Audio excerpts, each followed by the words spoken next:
అటువంటి యోగం ఉన్న ఇంకో వ్యక్తి రెడీగా ఉండాలండి.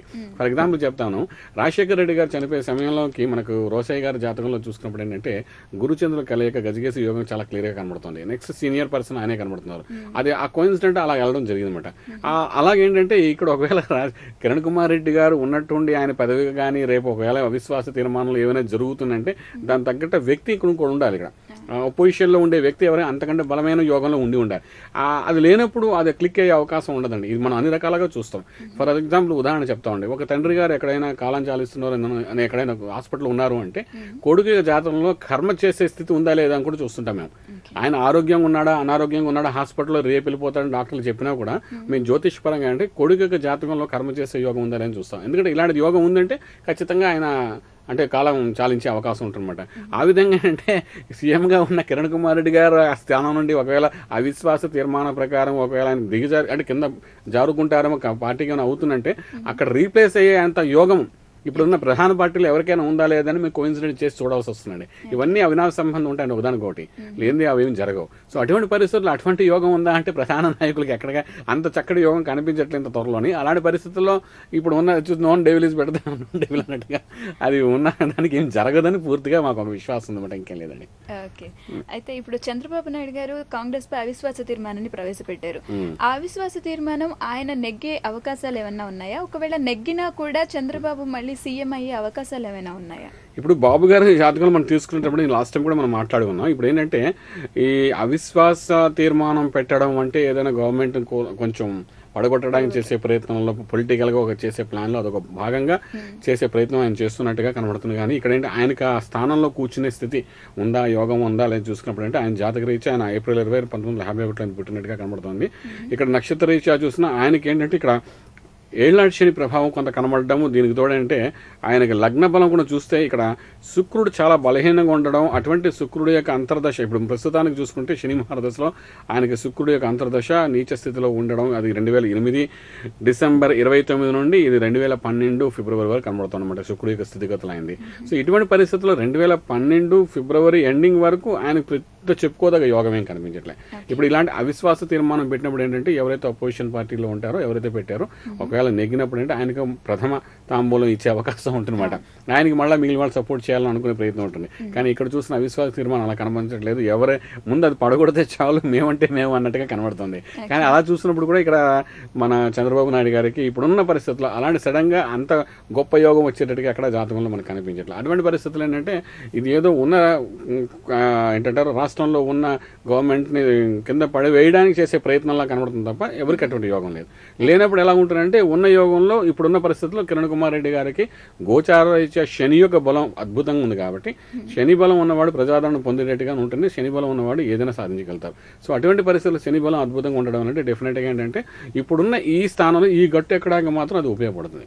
ఈ గట్టు ఎక్కారంత మాత్రాన ఆయన కంటిన్యూస్గా ఆ స్థానంలో సీఎంగా ఉంటానని కానీ ఇన్సూరెన్స్ అయితే ఇవ్వలేండి. ఇవి గట్టు ఎక్కిన తర్వాత మళ్ళీ వాళ్ళ అమ్మగారు ఉన్నారు కదా పెద్దమ్మగారు ఆవిడ కానీ డిసైడ్ చేసుకుని గట్టేది ఎక్కిస్తాం కదా ఇప్పుడు మనం మార్చేద్దాం వేరే వాళ్ళు అనుకుంటే ఖచ్చితంగా మారవలసి వస్తుంది. ఎందుకంటే శని కుజుల కలయిక అనేదని ఆయనకు అంత యోగం ఇవ్వదండి. సో ఏదో ఒక ఇబ్బంది పీడనం అనేది ఆయనకి ఇస్తుందన్నమాట. సో ఆ పీడనం ఇస్తున్నప్పుడు అంటే ఈ గట్టు ఎక్కడానికి అయితే రేపటి రోజు ప్రకారం అయితే ప్రాబ్లం లేదు, గట్టు ఎక్కే అవకాశం చెప్తామండి ఇది.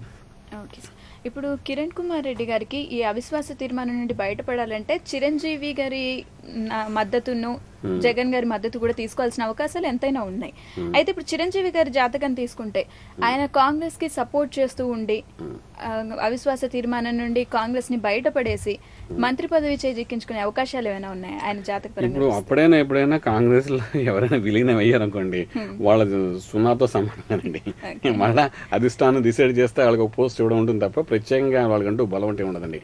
కాంగ్రెస్ లో విలీనం అంటే ఏదో టర్మ్స్ అండ్ కండిషన్ ప్రకారం అవుతారండి. సో ఇవన్నీ మనకు బయటకు చూపించే పొలిటికల్ ఫైటింగ్ లో మాకు ఒక విలువ ఉంది చూపించుకోవడం చేసే ప్రయత్నమే తప్ప అక్కడ ఒక స్థాయికి వచ్చిన ఆటోమేటిక్ గా పూర్తిగా కాంగ్రెస్ సపోర్ట్ చేసే స్థితి చిరంజీవి గారు తప్ప ఆయనకంటూ ప్రత్యేకమైన ఒక బలం కానీ ఆయనకంటూ ప్రత్యేకమైన ఒక హోదా కానీ ఇప్పుడు పరిస్థితులు ఏం కనిపించట్లేదు మనకు. సో ఇటువంటి పరిస్థితులు అంటే చిరంజీవి గారు అంటే నిన్న ఇవాళ మన టీవీలో మనం చూపిస్తుంది దాన్ని బట్టి చూసుకుంటే ఏంటో తను లేకపోతే అవదన్నట్టు ఏదో కొంత అలిగినట్టుగా బొత్స గారు వెళ్ళి ఆయనకి ఏదో ఓదార్చినట్టుగా ఇవేవో కనబడుతున్నాయి. ఇదంతా మనకు పై కనబడే జాతక రీత్యా మనం తీసుకునేటప్పుడు ఏంటంటే బలం అనేది కాంగ్రెస్కి ఎంత ఉందని చూసుకుంటామండి.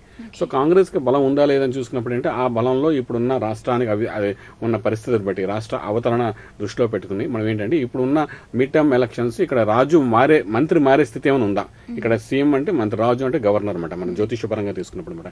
సో అలాంటప్పుడు మంత్రి అనేప్పుడు మంత్రి మారే స్థితి ఏమైనా ఉందా అని చూసినప్పుడు అంటే ఇప్పుడు రేపటి రోజు ఏ లగ్నంలో మనం చూసుకున్నా, రేపటి రోజు తిదివార నక్షత్ర ప్రకారం చూసుకున్నా కూడా మనకు అంత బలంగా చేంజెస్ అయ్యే అవకాశం మాత్రం ఎక్కడ మనకు కనిపించట్లేదు. సో ఇది ఏంటంటే సపోర్ట్ ఆటోమేటిక్గా అక్కడికి వచ్చేస్తుంది. ఇక్కడ ఎన్ని కబుర్లు చెప్పినా రేపు అసెంబ్లీకి వెళ్ళగానే చిరంజీవి గారి పార్టీ 17 మంది ఎంతమంది ఉన్నారు కదా, వాళ్ళందరూ అక్కడ మాత్రం అమ్మగారు ముద్ర కొట్టేస్తారు, అందులో ఏమాత్రం డౌట్ లేదు. సో అది క్లియర్గా ఉంది. ఇంకా మీరు మాట్లాడుతున్న జగన్మోహన్ రెడ్డి గారి గురించి మనం మాట్లాడితే ఏంటంటే ఇప్పుడున్న సహజ పరిస్థితి బట్టి మనం తీసుకున్నప్పుడు అంటే ఆయన సపోర్ట్ చేసిన వాళ్ళందరూ కాంగ్రెస్ నుండి వచ్చి మేము మీతో అండగా ఉన్నామని చెప్పింది తప్ప జగన్మోహన్ రెడ్డి గారి యొక్క పార్టీలో గెలిచిన వ్యక్తులైతే కాదు వాళ్ళు. So basically they are from Congress. So basically Congress అయినప్పుడు ఇది కాంగ్రెస్ నిలబెట్టాలి అనే సమయంలో కాబట్టి ఒక రేపు ఉదయం మన జగన్మోహన్ రెడ్డి గారు చాలా క్లియర్గా ఇది నాన్నగారు తయారు చేసిన పార్టీ, నాన్నగారు తయారు చేసిన రాష్ట్రము, దీన్ని మన చేతులారా మనం పడగొట్టడం అనేది సమంజసం కాదని ఒక మాట ఈయన చెప్పి సపోర్ట్ చేసినా చేయొచ్చు. ఎందుకంటే ఆయన సిద్ధాంతాలు మనస్తత్వం బాగా తెలిసిన వాడిని కాబట్టి చెప్తాను, జాతకరిచ్చాను. సో అలాగని చెప్పి అంటే నాన్నగారు తయారు చేసిన పార్టీని ఎప్పుడూ పడగొట్టాలని ఎప్పుడో చేసేవాడిని అని చెప్పి ఇప్పుడున్న పరిస్థితుల్లో ఆయన ఏమి దాన్ని వెనకంజ వేసే అవకాశం కనబడట్లేదండి ఇక్కడ చూసుకుంటే జాతకరిచ్చావు కూడా. ఎందుకంటే ఇప్పుడు ఏం చేసినా ఆయనకు బెనిఫిట్ కూడా లేదు. ఇక్కడ జ్యోతిషపరంగా కూడా అర్ధాష్టమ శని అయితే బయటపడింది కానీ ఇంకా వాసనలు ఇంకా ఉన్నాయండి. ఇంకొక విషయం కన్నా వార్నింగ్ కింద చెప్పాల్సిన విషయం ఏంటంటే శని తులారాశి ప్రవేశం అయ్యాడే కానీ ఇంకా 1 డిగ్రీలో ఉన్నాడు వాడు 4 డిగ్రీస్ వాడికి రావాల్సి వస్తుంది. 4th డిగ్రీకి వచ్చిన తర్వాత వాడు ఆ నాటకాలు వాడు చేసే వ్యవహారాలని చేస్తాడు శని. సో అంతవరకు కామ్గానే ఉంటాడు. అంచేది ఇప్పుడు జరుగుతున్న ఇవాళ రేపు జరుగుతున్న రాజకీయ చేంజెస్ ఏం దాన్ని మనం కంగారు పడకలేదు. ఇది వాడు 4 డిగ్రీస్ రావాలంటే డెఫినెట్గా 17th 18th వస్తాడు. ఈ నెల డిసెంబర్ 17th 18th వస్తాడు. వచ్చిన తర్వాత అసలు శని చేసే ప్రభావం ఏంటో కనబడుతుంది, అంతవరకు ఎవరికి కనబడదు. సో ఇంకా వాడు కన్యారాశిలో ఉన్నట్టే లెక్కండి. సో స్టిల్ వాటికి అంటే మనం లెక్కల ప్రకారం ఏంటి నవంబర్ 23 తులారాశి వచ్చినట్టు మనం చెప్తున్నాం కానీ పూర్తిగా తులారాశిలోకి జస్ట్ 1 డిగ్రీ వెళ్ళాడు కాబట్టి వక్రంలో ఉన్నాడు కాబట్టి తులారాశిలో వెళ్ళినా తిరిగి వెనకనున్న కన్యారాశినే వాడు చూస్తున్నాడు. సో అంటే కన్యారాశి వాళ్ళకి మాత్రం ఇంకా ఎఫెక్ట్ ఉంది కాబట్టి కొంచెం జాగ్రత్త వహించవలసి ఉంటాయి. ఇది డిగ్రీస్ ప్రకారం టెక్నికల్గా చెప్తున్నాను, ఎందుకంటే ఒకసారి టెక్నికల్ వర్డ్స్ మనం ఉపయోగించకపోతే అవతల వాళ్ళు ఏదో కాకతాయిగా చెప్తున్నాం అనుకుంటారు. అంచేత ఈవెన్ దట్ క్యాలిక్యులేషన్ ప్రకారం కూడా మీకు చెప్పాలి కాబట్టి చెప్తున్నాను. సో ఇటువంటి పరిస్థితుల్లో వెనక తిరిగి చూస్తూనే ఉన్నాడు కాబట్టి శని వక్రంలోని డెఫినెట్గా శని పూర్తి బలంగా తులారాశి ప్రవేశం కాలేదు. వాడు బహుశా 17th 18th కల్లా చేరుతాడు. ఆ 17th అప్పుడు తీసుకునే నిర్ణయాలు కంటే అప్పుడు పరిస్థితి ప్రకారం అయితే మనకు రాష్ట్ర పరిషత్ అది మనం చెప్పడానికి అవకాశం ఉంది. ఇప్పుడున్న పరిస్థితుల్లో మాత్రము ఇప్పుడు జగన్మోహన్ రెడ్డి గారు నేను ఇందాక చెప్పినట్టుగా బహుశా నాన్నగారు తయారు చేసిన రాజ్యాన్ని నేను కూల్ చేస్తే అది అవమానకరంగా భావించానని చెప్పి ఒక మాట చెప్పి వాళ్ళ ఎమ్మెల్యేలందరినీ సపోర్ట్ చేయమని చెప్పినా మీరు ఏమాత్రం ఆశ్చర్యపరకని చెప్పి, ఎందుకంటే వాళ్ళు కాంగ్రెస్ నుండి వచ్చిన వాళ్ళే ఇంకా పూర్తిగా జగన్మోహన్ రెడ్డి గారి యొక్క పార్టీ నుండి గెలిచిన వాళ్ళు కాదు కాబట్టి అలా చేయొచ్చు. అలా చేసినా కూడా ఆశ్చర్యపోకుండా చెప్పగలుగుతామండి. అయితే జగన్ వర్గ ఎమ్మెల్యేలు కూడా మళ్ళీ కాంగ్రెస్ కే సపోర్ట్ చేసే అవకాశాలు ఉండొచ్చు అంటున్నారు. ఒక్క పెసర అవకాశం ఉందండి. ఎందుకంటే ఇప్పుడు ఇంకొక ఉదాహరణ తీసుకుందామండి. ఇక్కడ జగన్మోహన్ రెడ్డి గారికి ఇప్పుడు ఆ అర్ధాష్టమ శని ప్రవేశం అంటే అయిపోయింది కాబట్టి ఈయన బలోపేతం అయినప్పుడు అక్కడ విజయమ్మ గారి యొక్క పేరు మీద ప్రధాన అధినేత ఆవిడ కాబట్టి విజయమ్మ గారు స్థాపించిన వైఎస్ఆర్ కాంగ్రెస్ కి మనం చూసుకుంటున్నాం కాబట్టి ఆవిడ జాతక బలం ఉందండి. ఇప్పుడు ఇంకో రకంగా తీసుకున్నా కూడా అండి 2 ఆప్షన్స్ కూడా ఇక్కడ ఉన్నాయండి. ఇప్పుడు ఏంటి వీళ్ళేంటి సపోర్ట్ చేస్తే విప్ జారీ చేస్తారు, వాళ్ళందరినీ బయట పంపించేస్తారు. అలాంటిది ఏమైనా జరిగితే మాత్రం డెఫినెట్గా ఈరోజు వైఎస్ఆర్ కాంగ్రెస్ పార్టీ పేరుతో కానీ ఎవరైనా ఎక్కడైనా ఎలక్షన్లో కానీ గెలవగలిగితే అంటే నిలబడగలిగితే మాత్రము డెఫినెట్గా అక్కడ గెలుపు అనేది పూర్తిగా కనబడే అవకాశం ఉంది. కాబట్టి ఎందుకంటే ఆ బలం ఆ కేడర్ బలం అంటే వైఎస్ఆర్ కాంగ్రెస్ పేరు అంటే స్థాపించిన సమయము అక్కడ ఉన్న విజయమ్మ గారి యొక్క జాతకాన్ని దృష్టిలో పెట్టుకుంటే మాత్రం డెఫినెట్గా ఒకవేళ ఎక్కడైనా సీటు ఖాళీ అయితే మాత్రం ఆ సీటు ఖాళీ ఇచ్చటం మాత్రం ఒకవేళ కానీ వైఎస్ఆర్ కాంగ్రెస్ ఎవరినైనా నిలబెట్టినప్పుడు డెఫినెట్గా పాజిటివ్గా గెలిచే అవకాశం కనబడుతుంది. ఇప్పుడు ఎందుకంటే నెక్స్ట్ కమింగ్ 7 years వరకు ఆ కొంత బలం అక్కడ కనబడుతుంది, ఆ పార్టీకి బలం కనబడుతుంది. కాబట్టి ఇలాంటి విషయాలు కొంచెం జాగ్రత్త తీసుకోవాల్సిన అవసరం ఎంతైనా జగన్మోహన్ రెడ్డి గారికి విజయమ్మ గారికి ఉంది. సో అది ఎలా ప్లాన్ చేస్తారో వాళ్ళ దృష్టిలో అంటే అక్కడ ఆ జాతక బలం బట్టి నేను చెప్తున్నాను. సో ఇక్కడ అర్ధాష్టమ శని ప్రభావం కూడా తగ్గింది కాబట్టి కొంచెం ఆ పార్టీకి బలం పెరిగే అవకాశం ఉందండి. సో ఇప్పుడు రేపు జరిగే పరిణామాలు మాత్రం అంత పెద్దగా ఇబ్బంది పడే అవకాశం అనేది ప్రభుత్వానికి అయితే ఏమీ లేదు. సో ప్రభుత్వం ఈ యొక్క కష్టకాలం నుండి బయటపడే అవకాశం అయితే రేపటి రోజు కనబడుతుందండి. ఓకే సార్, ఇప్పుడు కేసీఆర్ గారి జాతకం తీసుకుంటే ఈ అవిశ్వాస తీర్మానం నేపథ్యంలో గనక ఆయన జాతకం చూస్తే ఆయన ఏదైనా విజయం సాధించే అవకాశాలు ఏమైనా కనిపిస్తున్నాయా? ఇప్పుడు మన కేసీఆర్ జాతకం మనం ఇంతకుముందు చూసామండి. చూసినప్పుడు కూడా మనం లాస్ట్ వీక్ మనం మాట్లాడుతున్నప్పుడు చాలా క్లియర్గా చెప్పాం. కేసీఆర్ గారికి అర్ధాష్టమ శని చాలా క్లియర్గా ఓపెన్ ఆశ్లేష నక్షత్రం అనడం, తర్వాత అర్ధాష్టమ శని ప్రభావం పూర్తిగా ఉందని మనం చెప్పుకున్నాము.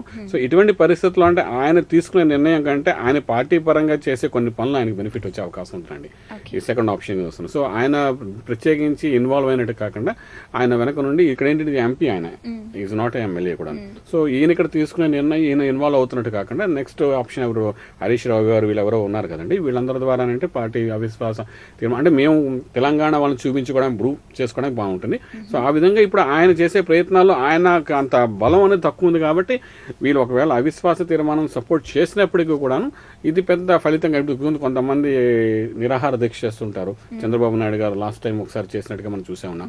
తర్వాత మహారాష్ట్ర బోర్డర్లో కూడా ఏవో కొన్ని కార్యక్రమాలు చేశారు అప్పుడు గొడవలు అయిన సమయంలో.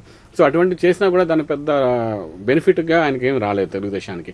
ఆ విధంగా ఈ రోజు కేసీఆర్ గారు తెలంగాణ ఇష్యూ దృష్టిలో పెట్టుకుని ఒకవేళ కానీ రేపు ఎలక్షన్స్ రేపు అసెంబ్లీలో కానీ వాళ్ళు దానికి అవిశ్వాస తీర్మానానికి సపోర్ట్ చేస్తూ ఉన్నా అక్కడ జరిగే సంఘటనలో పెద్ద బెనిఫిషియల్గా ఆయనకేం ఉండదండి. జాతకానికి ఆయన బలం లేదు కాబట్టి ఆయన ఇదేదో ఆయన యొక్క ప్రభావం వల్ల జరిగిందని చెప్పడానికి కూడా ఎక్కడ అవకాశం ఉండదు. ఎందుకంటే జాతక బలం అనేది చాలా ఇంపార్టెంట్ రోల్ ప్లే చేస్తుంది ఇక్కడ. సో పార్టీకి బలం ఉన్నప్పటికీ కూడా కేసీఆర్కి బలం లేదు కాబట్టి ఇప్పుడున్న పరిస్థితుల్లో ఆయన దృష్టిలో కాకుండా దీనికి మళ్ళీ అసెంబ్లీకి ఎవరినో చక్కటి నాయకుల్ని కొంచెం వాక్చాతుర్యం ఉన్న నాయకుని ఎవరైనా డెవలప్ చేసి అసెంబ్లీ పరంగా ఆయన కానీ కొంచెం డెవలప్మెంట్ చేయగలిగితే ఒక వ్యక్తిని కానీ పూర్తిగా బలంతో కొంచెం ముందుకు వెళ్ళే అవకాశం ఉంటుందని చెప్తామండి.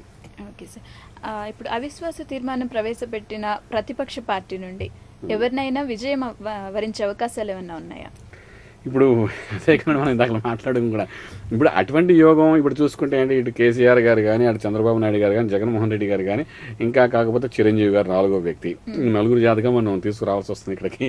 అంటే అక్కడ అవిశ్వాసం అంటే కరెక్ట్గా రెడీ నేను ఉన్నాను నాకు ఈ యోగం అని చెప్పడానికి ఈ నలుగురు ఎవరికి ఇప్పుడున్న పరిస్థితుల్లో యోగం లేదండి. అలాంటప్పుడు ఏంటంటే ఈ నలుగురు కాకుండా 5వ వ్యక్తి ఎవరో అక్కడ కూర్చోవాలి. అంటే సుమారుగా తెలుగుదేశం పార్టీ నుండి ఏ బాలకృష్ణ లాంటి వారు, కాంగ్రెస్ నుండి ఏ పురంధేశ్వరి లాంటి వాళ్ళని కూర్చోబెట్టారు అనుకోండి పరిస్థితి రేపు అదంటే ఇవన్నీ ఎడిషనల్ అనమాట, మనం తెలియదు, మనం ఊహించలేం. సో ఇవన్నీ మనం పక్కకు పెట్టుకుంటే ఒకవేళ ప్రజానాయకులుగా ఇప్పుడు ఉన్న వాళ్ళు ఎవరికి ఇటువంటి యోగం అయితే ఇప్పుడు ప్రస్తుత పరిస్థితుల్లో లేదు. లేనప్పుడు అంటే ఇదేంటంటే ఆటలో ఒక గేమ్ లాగా ఉంటుంది, పొలిటికల్ గేమ్ లాగా వాళ్ళు ఇప్పుడు చేస్తుందంటే టు ప్రూవ్ దెమ్ సెల్ఫ్, నేను నిజాతిని, నేను నిజాతిగా ఉన్న వ్యక్తిని, నేను ప్రజల కోసం పాటుపడుతున్న వ్యక్తిని, ఇలా ప్రూవ్ చేసుకోవడానికి ఏదో ఎవరు ఎంత పర్సంటేజ్ బలం అంటే ప్రజల్లో ఉన్నాము, మీ ప్రజల తరఫున ఉన్నామని చెప్పడానికి వైట్ అండ్ బ్లాక్ లాగా అంటే హంస చూడండి పాలు నీరు వేరు చేస్తున్నట్టు చేయడానికి ఏదైనా ప్రయత్నానికి ఉపయోగపడుతుంది తప్ప ప్రభుత్వానికి పెద్దగా ఇబ్బంది పెట్టే రకంగా ఏమి ఉండదు. ఎందుకంటే ఇది ఇంకో రకం, దీనిలో ప్రభుత్వం గెలిచిన తర్వాత కూడాను ఇది ఎలా ఉందంటే ఇప్పుడు జాతకాన్ని మళ్ళీ ఇండివిజువల్ తీసుకున్నప్పుడు రాష్ట్ర రాజకీయాల ప్రకారం తీసుకున్నప్పుడు ఆంధ్ర రాష్ట్ర అవతరణ ప్రకారం తీసుకున్నప్పుడు ఏంటంటే అటుపక్క కిరణ్ కుమార్ రెడ్డి గారి జాతకంలో కొన్ని ఇబ్బందులు ఉన్నాయి కాబట్టి డెఫినెట్లీ గెలిచినా ఇది ఎలా ఉంటుంటే గెలిచి ఓడినట్టుగా ఆయనకు అనిపించే అవకాశం ఉందండి. ఒక 10 నెలలు మాత్రం ఆయన ఇబ్బంది పెట్టే అవకాశం ఉంది. సో అందరి దృష్టిలో గెలిచినట్టుగా ఉన్నా కూడా టోటల్గా ఆయన ఓ రకంగా ఓడిపోయినట్టుగానే ఉంటుంది వ్యవహారం. ఎందుకంటే గెలుపుకి కారణం నేను కాదు అన్నట్టుగా ఉంటున్నాను. సో అది కూడా ఆ సీట్లో కూర్చుని అది ఎంజాయ్ చేయాలంటే చేయలేరు ఆయన. సో అటువంటి పరిస్థితి ఏర్పడే అవకాశం ఉంది కాబట్టి ఇది మనం ఒక జస్ట్ ఒక పొలిటికల్ స్ట్రెంత్ కింద తీసుకుంటేనే మనం బాగుంటుంది. ఓకే సార్, ఇప్పుడు ఒక చిన్న బ్రేక్ తీసుకొని మళ్ళీ మన చర్చను కొనసాగిద్దాం. పొలిటికల్ పంచాంగంలో షార్ట్ బ్రేక్.